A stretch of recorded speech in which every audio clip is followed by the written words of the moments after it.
Hey guys, Matt from Eastwood. We're here in my home shop giving you guys some tech tips on some of my favorite tools. Today I'm going to show you guys on the Eastwood Throatless Shear how to set up the blades. Now it does come out of the box ready to cut, but there may be some adjustments that you need to do depending on the type of material that you're cutting.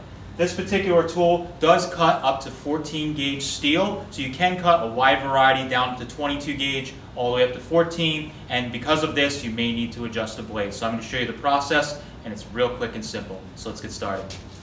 Alright, as you can see, this particular tool comes with a really nice safety lock here. So this is just so the handle can't fall down while you're working in the shop. So when you're using it, obviously you want to pull this out. It's a nice tight fit. So the tool does come ready to cut out of the box, which is really nice. Now the thing that it does come set up with is it's set up to cut 22 or 20 gauge steel, maybe 18, but really it's meant for 20 gauge steel. I'm going to show you guys. Here's just a piece of thick construction paper like I use for patterns, and the tool will cut really nicely on this thin stuff. What this means is if you're doing 20 gauge patch panels and that's what you work in the majority of the time, you don't really need to do anything with the tool. You can pretty much use it right out of the box and go, which is really nice. But if you're using 18 gauge or you're cutting 16 or even 14 gauge regularly, you may need to adjust the jaws, and you do need to add a little bit of clearance in there for making these cuts. So I'm going to show you a little closer how you can adjust this and get this all set up.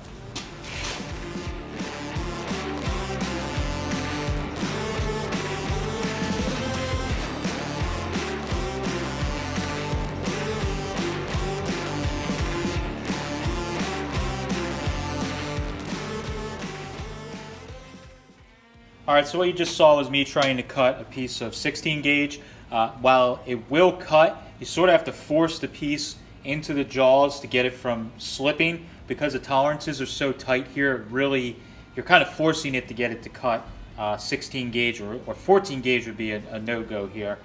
So what you can do is open up the tolerances just a little bit. Again, if you're doing 16 gauge or 14 gauge regularly, this is what you're going to want to do. So pretty simple. There's a clamp here on the front.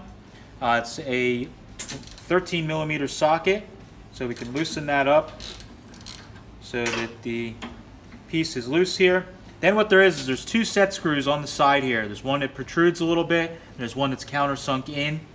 These have little flathead openings in them, and what you can do is you can turn them back. So this tool has basically, right now, before we've loosened anything, has about a piece of paper's thickness distance between the blades. That's just enough for material thickness when you're cutting.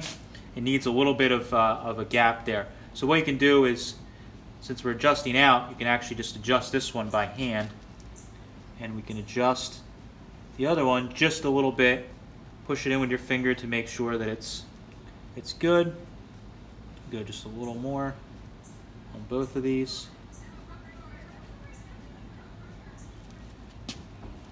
And we can check it here. So now we have a little bit of a gap, and we'll get a shot of this.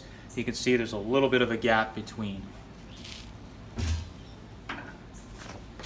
And now we're going to fold this paper in half, and we should basically be able to fit that between there like that. So now we've effectively doubled the gap between there, a little less than double the gap, and that should get us pretty good. So we can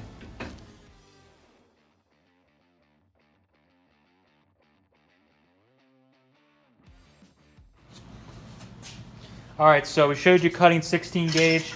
We had a really nice clean cut of the 16 gauge there. Beautiful, that's what you want. The material isn't really distorted, nice clean cut, and you can cut it really quickly on 16 gauge with the gap opened up just a little bit on the blades. So now we have our piece of 20 gauge again here, and what I'm going to do is show you a cut of 20 gauge.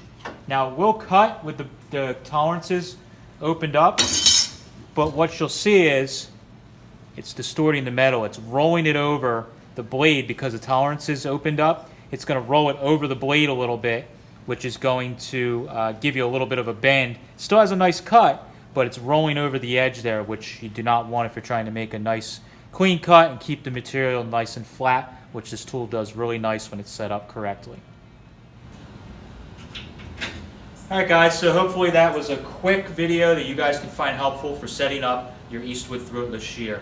Now by doing a couple small little adjustments on this that only take a few minutes, you can get this thing cutting from 22 gauge all the way up to 14 gauge with no hassle at all. Thanks guys for watching, catch you later.